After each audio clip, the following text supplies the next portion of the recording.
Hello, everyone, and welcome to our second episode, AI in Action, the HR edition. I am here together with Anastasia today, and we have a special guest, Nazim, who is going to discuss with us how HR leaders actually can impact their work in order to adopt AI into HR functions. And we will just have an open discussion to see where this all goes, where we stand currently with HR, and where AI might be bringing us. Hello, Nazim, and very happy to Thank you very welcome you much here in for our the podcast. nice, warm introduction, Magdalena. I think nice to be here. Thank you very much. All right. Well, let's start with the introductions. So the our people who watch us, of course, are they already familiar with Magdalena and myself. But let's introduce you, Nasim.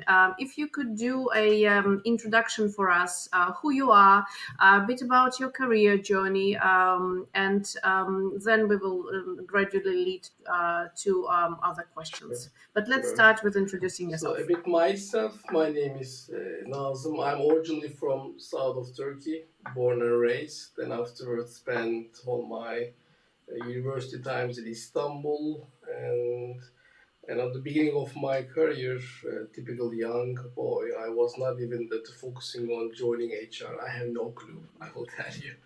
And I did some like a typical internship in the marketing department in some corporate banks. Then afterwards, I joined a company called Cargill, which is a big U.S. company on the agriculture and the whole trading.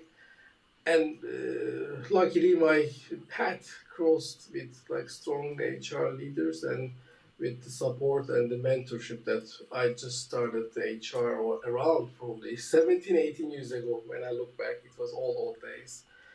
And of course, that I was fortunate even that to join many transformation programs and learn the HR A to Z.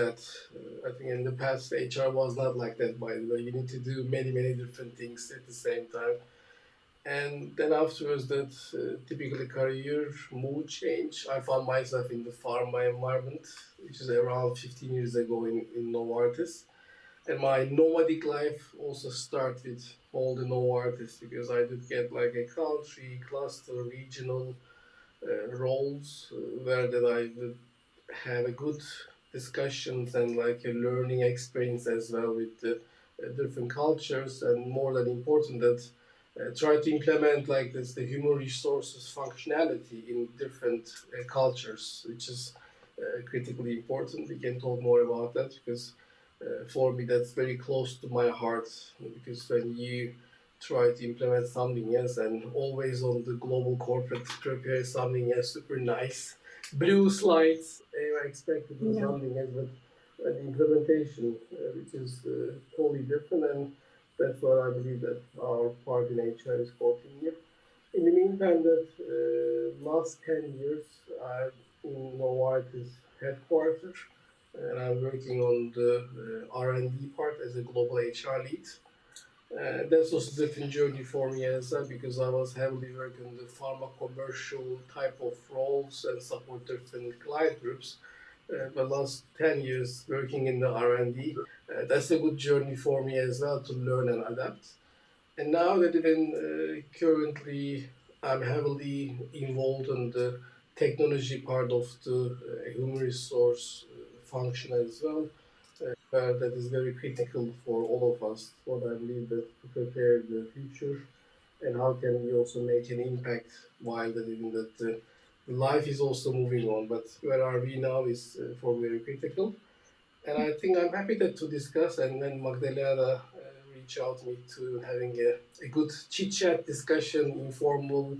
And I think I'm here to learn from you as well. I think that you guys are also doing very well in terms of like bringing the technology in AI, but more important that how to even that support HR functions, companies, while that there's a lot of like misinformation all around when I discuss and also that even that the check typically internet, it is a bit like too much. Yeah, here I am, and in the meantime, that I'm also like call myself like a continuous learner. I did have a good academic degrees. and I like learning as well. I think that's for me like a biggest probably important thing in my life. Coming from my family, raised by two academicians, that makes me more even that more passionate for the learning. Yeah, thank you very much. Thank you so much, Nazim, for your introduction. And I mean, wow, you are really a senior HR leader all over these years. You have said it already during your introduction. The HR function has changed, right? So if we are looking at it from the past 10 years where we are now, or even the past 20 years where we are now, Yeah. we think HR has really moved from the pure administrative work to a real business partner. And I think you both would agree. So HR is much more about providing real value to the business. And even more now with all the technological changes with AI as well. So let me ask you, Nazim, how do you think the HR function has changed now in terms of when we look at AI? And how do you think HR professionals need to change in order to, yeah, cope up with all of these No, I advancements? think that's a very fair, long discussion. Probably not going to be complete about when we start. And you guys also have a Yeah. good experience about listening and hearing from different companies. I think that's what we discussed all together, right? It was very lovely to listen and learn from you all as well. Yeah, for me, as I said on the introduction, when I started my HR part, it was very good. Okay, that an admin department where that very hardworking people try to make their clients very happy. That's like a basic of the HR. But if I may say it like brutally, and we discussed this already together with you guys, without having a like a proper like a, salary or compensation, which is the associates all of us earning with our professional contribution, nobody would like to listen about any sexy things that you are doing on the HR. Right? That's what even on the past HR was close to accounting department or finance department where that like the money workflow is also managed through the employee. Right at the end, we are calling, which is I don't like the word, but that's the human capital in terms of like on the company. And but now that the shifting part, it's quite fast, if I may share, because the path for the being a more generalist function where that value proposition was a bit like a make everybody happy. Now it's turned to be like a more even a complex function where there a lot of like even different policies, different set of strategies that even you try to adapt and creating a like a HR strategy, which is very complex. And but by saying that, True. are we even that to reach out a level of like even a good value proposition for any HR function? Definitely not. And I would like provocative and skeptical about the current HR as well. You know my ideas about this, and I did share them several times in different platforms. Um, the I think George Person, which is well-known global market analyst, I think that he's also sharing his ideas very clearly about how to be HR structure look like actually. The currently that the HR structures look like a bit like a more 80s 70s IT product teams, which that try to be everything connect with the customer and the supply and demand or that any kind of like a ticketing connecting via direct the policy. So which is creating another problem as well that we are here to solve only the problems, which is important by the way for HR. You need to solve problem. You need to be even that analytical thinking. But is that enough? Well, is that really giving you the right value proposition now that HR functions, HR leaders now heavily working on the boardrooms, right? On the past, there were no HR. Yeah. representation usually, maybe compensation committees, remuneration, that you have some HR leaders, but currently the chief HR officers are heavily working on the boardroom as well, which gives another like a pressure and push that. So what is your role? How you can even create this value proposition, then people can understand you. Because if I think about the employee experience journey, and like a normal associate, think about that. I saw my HR department when they hire me, maybe on the promotions, then after the exit process. But as we know, right, employee experience Yeah. perspective is a huge, complex cycle, and the way that how we position ourselves in the HR in this complex employee experience journey is a bit one-way communication, if I may say, very politely. If you think about that, the value creation, which is the customer value creation, defined by the user. But I'm hearing very little part of the whole world that any HR person using that the customer satisfaction, user adaptation.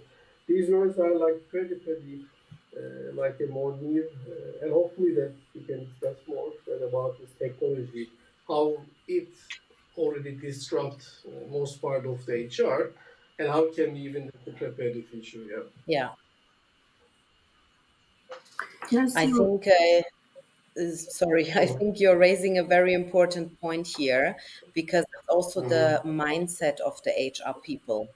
The function has changed, but it could be that the mindset has not changed, which is absolutely crucial in order also to adapt for all of these technological advancements that we are facing. Sorry, Anastasia, I just no, don't interrupted worry. you. I was about to add actually. Do you feel that the was talking? I wanted to allude to the mindset. Do you feel, Nassim, that the HR is still process oriented because HR function is usually blamed of it, right? That HR people are very process oriented and not goal oriented, which goes against the business rationale. Business is usually goal, money, and HR is process. Do you feel that it changed over time and ready to adopt the AI, for example, or we're still Very not fair there? question, yeah, because as I said, that what the customers are thinking is that your value proposition and that your reality, right? It's the if you think about the HR function like a standalone company, what is the value? And that's the and if you more even provocative, that the shareholders, people managers. Yeah, I think it's a bit like to think about more to perspective, zoom in, zoom out perspective. I think in the first part is you need a governance and policies, right, in any company, right? Even that if you're a small startup, and you're, which means that you're a legal governing body, which is that you need to also report, and also that being responsible for the any kind of inspection.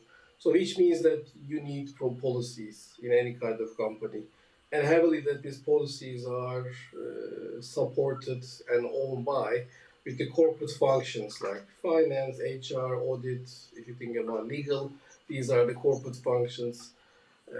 When I talk about the specifically HR, unfortunately, the HR people like a bit a lot only talking about the language of policies and trying to share with their customers or their associates. I share the policy. I'm expecting that you read, you understand, and you also even that implement everything, which is like a more old school. And if you Yeah. think about a life cycle of a Yeah, typical HR life cycle on as an associate, as a manager perspective, you do have typical salary increase, promotion, any kind of like a learning and development, everything. Yeah, training. all Yeah. this connecting with the policies. And if you add about any idea about talent assessment, that kind of thing, I think we should discuss this, right? There are tons of bias, tons of like a bias which is coming from the human element. I think your second part of Yeah. the question, how to Absolutely. adapt the AI or technology, I think that's now is a good like a more intersection now. It's also be over there, and but again, it's the critical part of the discussion, when and how this the AI or any kind of technology adaptation going to be part of your whole HR Mhm. service delivery model. And it needs to be a good multi-year program for any company, and especially if you have a complex big company where the associates already have different priorities, and they expect only that their salaries are paid on time and they look like a good well-being and a good in terms of like a talent development from their company, then how did HR gonna be use the technology in order to be even maximize the employee experience? It's a good question, not easy to implement. Yeah. So it's interesting because AI has so much to offer in terms of automizing the tasks to make them automatic, like onboarding experience. So much can be done where the meetings can be booked by AI, for example, where there is not a person who has to do that, for example, and then free time of HR to do the human component. But I wonder if there is appetite, so that's why I was asking about the if the mentality has changed. Is there any appetite to to do the human component, or there is appetite for process still? Okay, that's the hard That's a part, good right? Because you're right, you shared a spot on in terms of like even any kind of like future readiness or change management. It's we should start about the motivation, right, which is the behavioral component.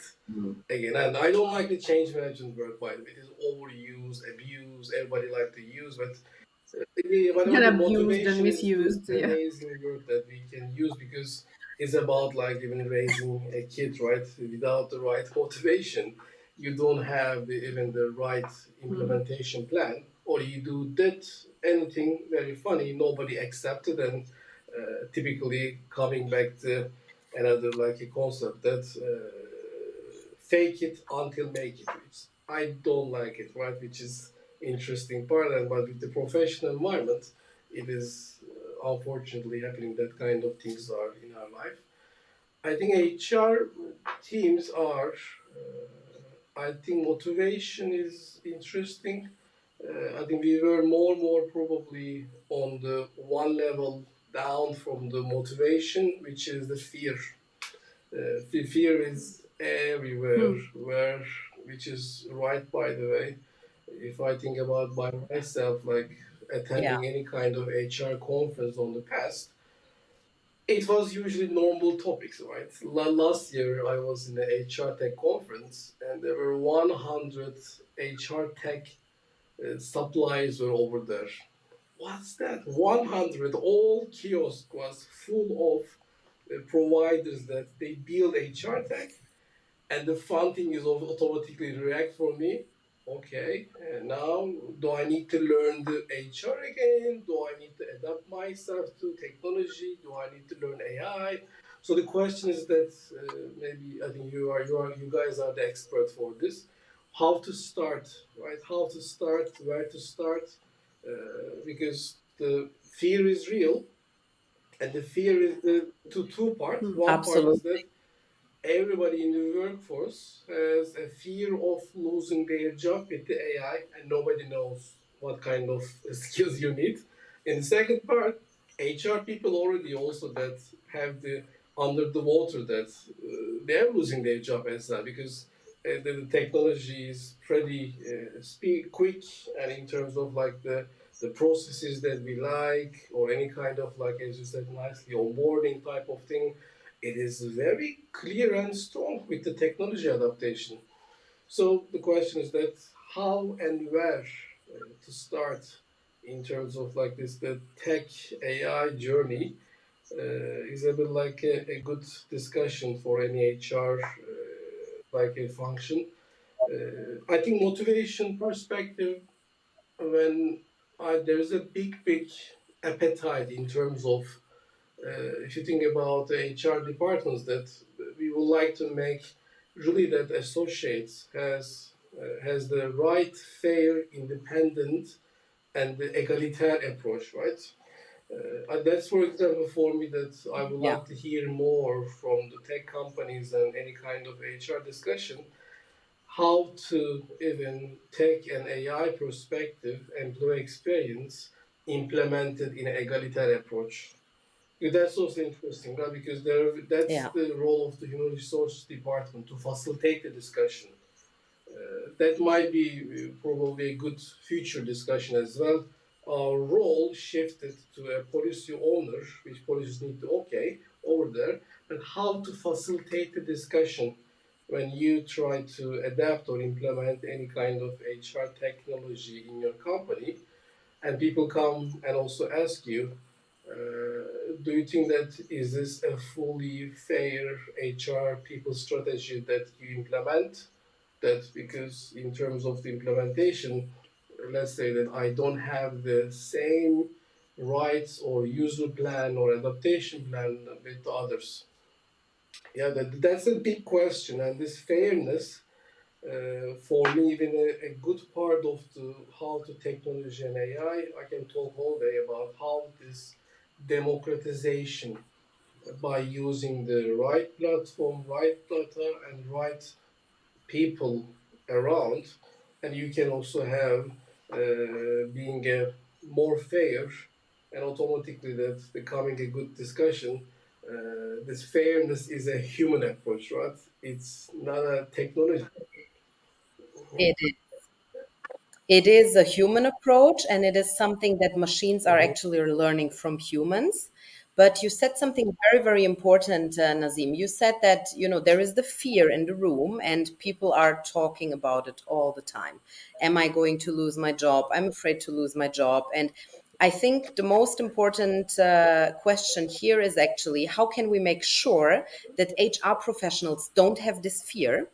Because if I'm an HR professional and I need to take care of the employees' fears, how can I do that if I have the fear myself? If I am afraid that I'm going to lose my HR job, how can I actually make sure to take care of my people? And this is why it is so important to really focus on preparing every HR department for Mm, this whole AI adoption and really start there. And I cannot say it more enough. It's really start with your people, definitely. take your people on board, speak to them. It's about open communication. It's really about, okay, what are the processes that we can most easily can automate? We don't need to start big and start with like a huge AI project. Let's pick what are the things we need to solve now and what is the quickest and easiest way to do it with AI. And let's kick it off with some pilot Mhm. projects. And then what actually happens is the HR people, they see, oh, wow, it frees up some time, but I have still something to Yep. do. So it's not going to steal my job.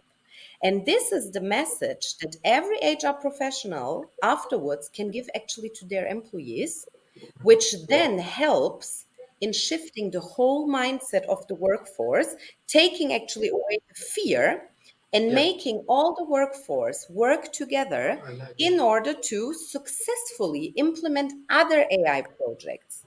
And this is also something that people get wrong quite a lot. They usually think, okay, we have AI and now it's going to run all over the business and we're going to implement it in the whole business, everything at the same time.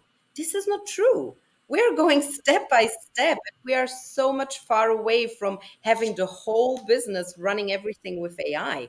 We can make it happen if we want, but we have to do the mindset Right. shift first. Yeah, it's interesting how HR always say, like we don't have time for the human component because we are bogged down by processes. And here, solution is there, or at least one of the solutions, so that you can give away your process to a machine and then actually do the human component. But I think a lot of people are lost because they say they want it, but have they ever done it, right? So they haven't. Exactly. So it feels very uncertain all of a sudden when you, okay, have what you wanted, but then all of a sudden what do I do, how, because all I know is a process, and I was begging for human component for years, but now I don't want And to, I don't think know what to that do with I it like right the now. discussion. I think in terms of like because that's the again $1 million question, right? You went to a company board as a HR leader and get a good budget to implement AI HR technology, and automatically the question that what you get, as you said, what are you gonna do with the extra time?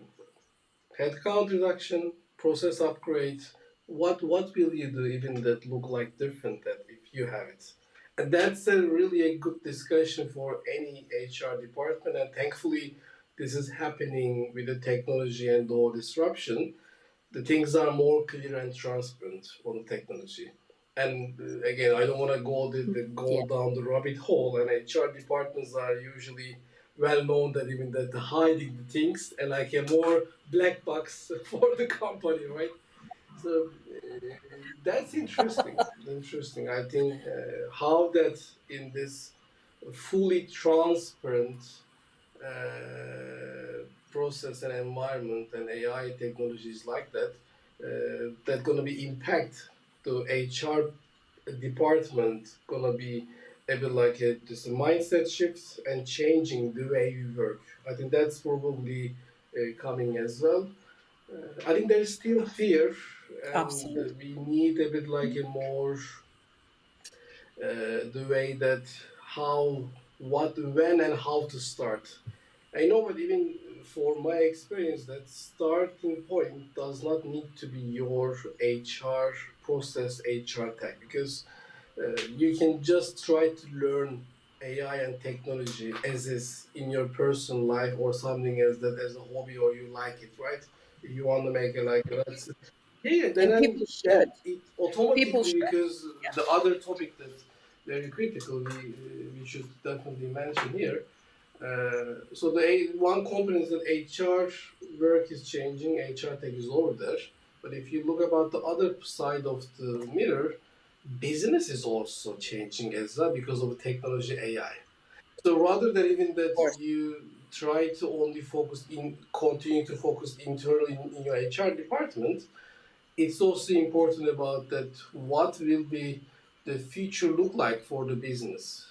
And in the business side perspective, Yeah. our associates and associates are already change a lot, right? I think we discussed this, Magdalena, in terms of the hyper personalization and Yes. in terms of like how the future human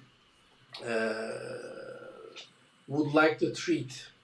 And that question is that we never ask in HR because again we like processes and expect that people can even that accept that what you offer and they need to part of your culture without questioning, which is a good discussion in terms of the culture adaptation, finding the It talent, but is. how It to keep is. the talent, or that why that talent only needs to work in a job that you hired him or her in terms of doing one job. These are super good discussion, and I'm happy that even now within the power of the data analytics, people analytics, technology, and all this data perspective, we would have more and more insights. Because for me, data is one component, which is a very complex. But if the data turn to be even insights, where we can also create a strategy or even support the employee experience by doing the right thing on right time.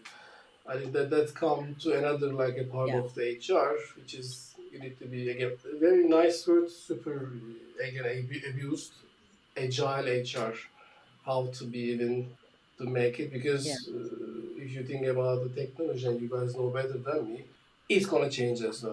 It's not gonna stay like this, right? This is the first part of the edition. It's going to change. Yeah. And it has to change. I mean, you were saying in one of your recent presentations, Nazim, and that's something that I also mentioned when we met in person.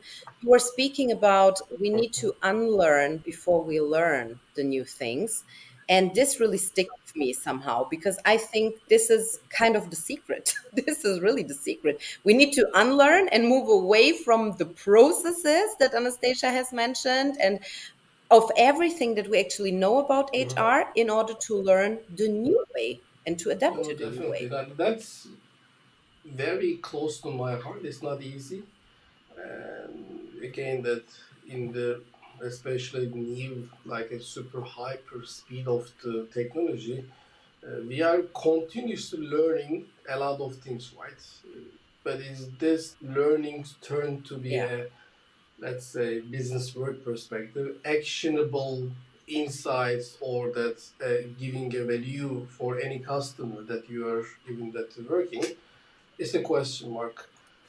So for me, even that trying to adapt this unlearning, it's not easy. First of all, I like history. I No. like reading history books. I still have tons of like books that I would like to touch and spread. That's for me. I can't even that to move on that direction. But in terms of like unlearning, that's like a good actually intervention to yourself to think about that. As I said on the beginning, Josh Person is advising that HR needs to be focusing on problems rather than solving the problems, right? Because and for that you need to be mindset shift, as you guys said very nicely, needs to be in your DNA, and that you need to go and that find the business problems where gonna be make an impact in your business. Then boards start to listen to you because, oh, okay, this my HR is not asking question about only the normal business as is process. There's a real like a contribution to business strategy, and now that within the new era, which is our current era, and you guys are also supporting recruitment. I know that the talent is the main differentiator, right? And how to find talent, it's a big Yeah. game. How to keep that talent, big game, and how to even optimize that the talent's life cycle journey by giving the right opportunities and creating a, like an environment where people also that feel safe to work in a company. But these are big words. It's not easy. If you start to talk about the culture, it's huge. For my unlearning journey, it's still going a bit like a complex. But I try to read some things that even I don't like it. For example, that's also even that for me. Okay, you should read. It's not like a hobby or like appetite for you. And Stepping out of the comfort zone, that's always good, right? So then we yeah, move. that's the Then we biggest actually like move. even more. I think in I'm having a course in Wharton program now. I think we discuss a lot about shifting to trap to opportunity, which is the evolution of the HR department. Because in HR, the old school model is really that have tons of trap that you need to only focus on the like more cycles and processes. But if you became more business centric organization, uh, how that you can create a real value to connect the business strategy with the people, and people start to listen you because you talk about business language together with the human touch, right? And that's a good even questions that to ask, and of course that adapt to your company. Of course, that this is again a big discussion that it's not easy to implement and change things, big multinational complex structures. You need to also have a good HR service delivery model, and which part of the HR service delivery model you want to be have a plan about the technology upgrades. It's not that you okay, I implement HR tech Yeah. and expect that everybody gonna be have. All my people managers now starting tomorrow have automatic chatbot AI performance management support, for example, or that now Well, would it be will come, or that fantastic. I'm gonna shut down the whole coaching that you guys only got a AI tutor coaching or something else, which is good. It's happening already. But what's your Yeah. uh, problems to resolve, and is this connect with your people strategy? If not, then do not. And it's again a trap because you just want to be look sexy and high tech, but it's not necessary for your Yeah. company. So that's like a good even, and like a, I like this kind of like a tensions between good and bad. So you need to find your balance. Yeah, and And it how? really, yeah. Sorry, Magdalena. We need like a secret language who between ourselves. Like now I touch the ear, I speak, or something like that. We're gonna find our swing. It's just the second time, right? So we'll find a secret language. I was about to add, how do you also choose? And actually, it's a question to you, Nazim, and to you, Magdalena, because you do trainings when it comes to AI, right? So you mentioned 180 providers earlier on, right? So the 180 firms, at least, they come to HR, right? And I'm sure every HR person is bombarded by more, salespeople offering this, offering that. So from one side, do you have the people strategy that that is aligned to the business, and then you have all this choice, this myriad of different providers, and paired with the fear that HR have, paired with the not knowing who is who and what's better, and what kind of systems can adapt to the back end, because we don't forget about existing HR systems Magdalena, as well. So how do you make the choice? Are there any, and I know it's a big question, but maybe there are any advices that you both can give to the podcast listeners? What could be the methodology of choosing the right provider? So there is obviously a methodology behind, but first of all, it's hard for HR itself to choose it, and that's where AI consultants or AI trainers like we are come in, because we are already familiar with the tools that exist on the market, and we are familiar with what tools are used with what kind of organization. It's very important to say here that not every tool works for every organization. It depends on the size of the organization. So tools are working for large organizations, not working for SMEs or smaller ones. This is, first of all, something you have to look at. Second of all, the budget plays a huge role, right? So, how much budget do I have? Do I even have a budget, or do I just want to find out and play around? Then I would always say go for free tools first. You can always upgrade after. But first of all, if you have no idea about AI and how it can impact your business or your HR, go for free tools. And there are some. And then, second of all, what is the knowledge level of your workforce? This is something that we are looking at. So it really depends where your workforce stands and what do they know about the use of AI and how to actually navigate those tools. These are all the steps that you have to look at when you choose the tools and when you want to implement them. And that's something that I do during my trainings together with all the people there, right? So we need to look at those things first. Got you. Thank you. Yeah. So yeah. So it helps that there is an advisor, right? Because indeed, like this is where AI consultants come handy, because at least they do the work of reading and talking I to fully agree. I fully the agree. providers, and then they can summarize it in a training or in an advice. Plus, you have also mentioned that's something I just forgot to say. You have mentioned the existing HR tools. That's Mm. something that we are looking at. So we are looking at what tools do you have in place at the moment and which AI tools can actually integrate with them if you want to keep your existing tools. Because probably you don't want to change the whole, I don't know, Workday or SAP or whatever you have in place. Yeah. And then we can see, okay, what are the existing features that your tools are offering when it comes to AI? And what are other tools that are integrating together with them. Plus, there is a ton of back end work to do. Obviously, as you said, Anastasia, there is so much that has to be done from this perspective as well. So it is a quite complex process. It's very good to have an advisor here. Got you.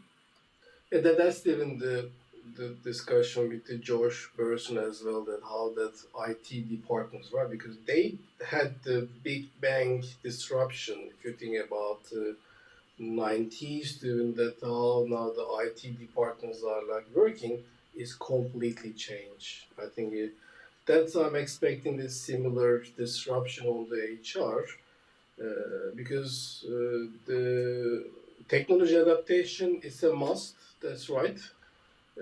But how that's gonna be the implications of the AI and tech on the employee experience or any kind of like process that you would like to lead.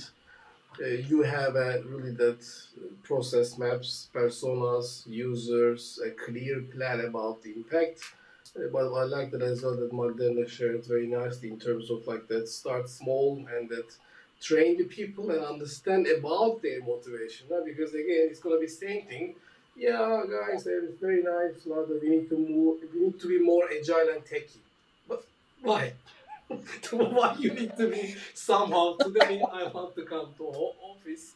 I want to be super agile because I know how to use iPad. But that's not the technology, right? So that's more than it. And I think what I believe, and there's a super a good now chance that there's the famous discussion in every HR person got this question in somehow in their life. How do you find a seat in any kind of business strategy meetings, or they would like to inform you when they decide something else, right? That is absolutely like a good discussion, and in terms of like that every HR person has an idea about it. I think what I believe in terms of the whole this technology part, first of all, it's a huge impact in terms of the business, right? Business is transforming.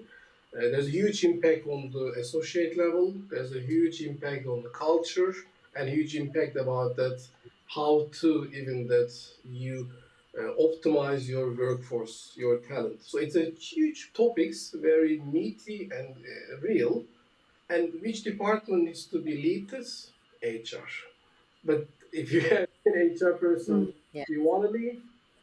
Yeah, technology. Our IT knows better than us. Let's that this gonna be in the capex, opex in the IT budget. They can make the decision, and then afterwards, then we can lead the change management, which is the end of the right change management and implementations. So for me, that's very critical. The facilitation role and HR people doing this job facilitation more than any department because always the Yeah. front hand of the discussions, connecting the people. So I think it's a good chance now for all of us that to stand up and let me co-lead this.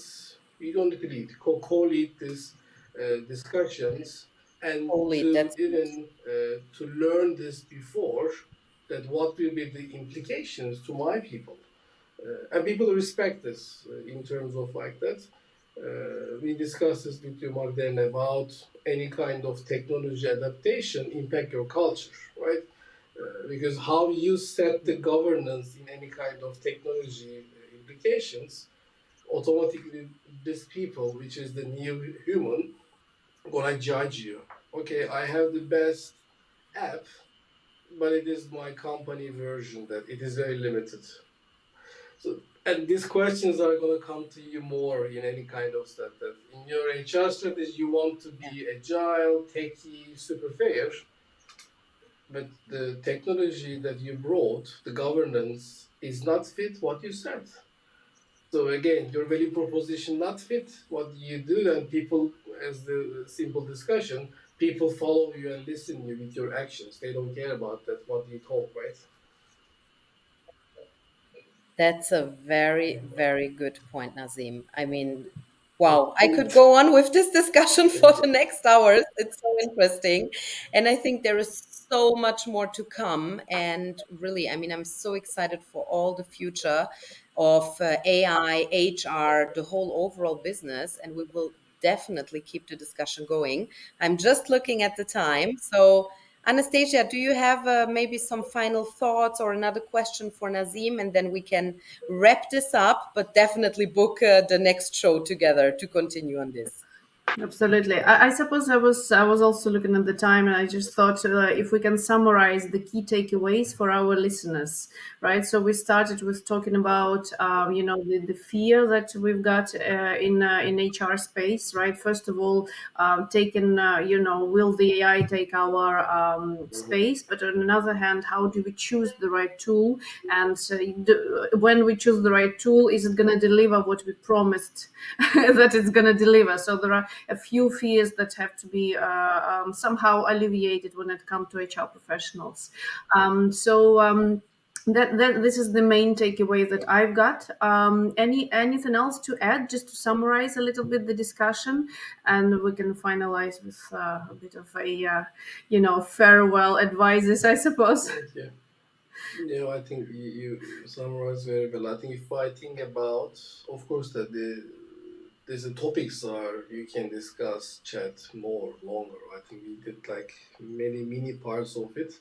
But if I think about that, maybe like a learning from myself and that more, I don't want to give advice. It's not very humble, but I think it's important that as a personally, forget about your HR company, how that you can continues to learn, right? Because the speed of the technology is really high, and in this context, you don't have time to build a funny change management plan and nobody look your slides then when the things already move on. So learning continues to be very very critical because it keeps you dynamic.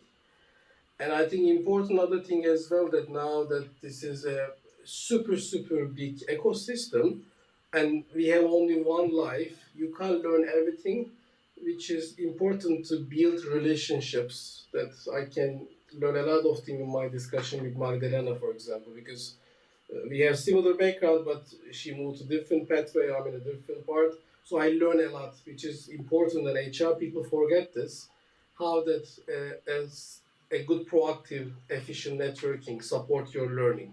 But it's important to keep that, which is giving another topic, how that you can be a bit external focused, not only that supporting your policy is gonna support. Two more things: data literacy.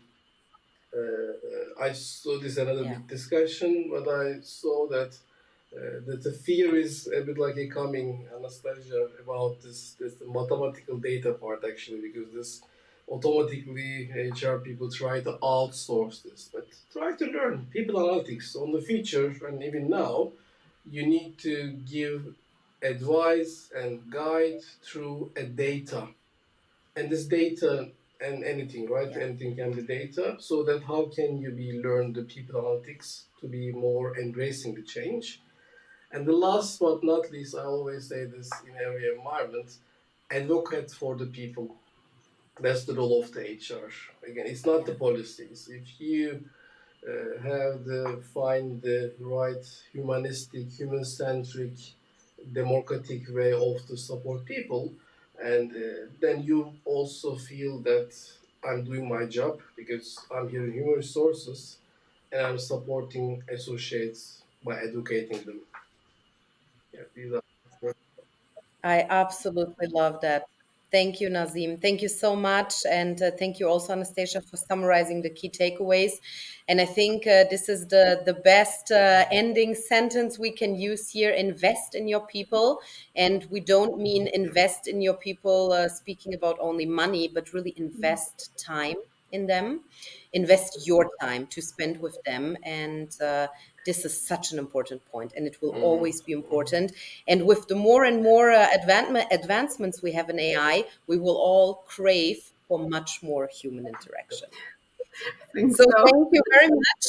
Thank you so much for taking the time, Nazim, Anastasia as well. Thank you. It was an amazing episode. I really enjoyed the discussion with you guys, and I'm sure it's That not was going to be our last one. same here. Thank Thank you you. so much. Take Thank care. you. Bye bye. Bye. Ciao, ciao.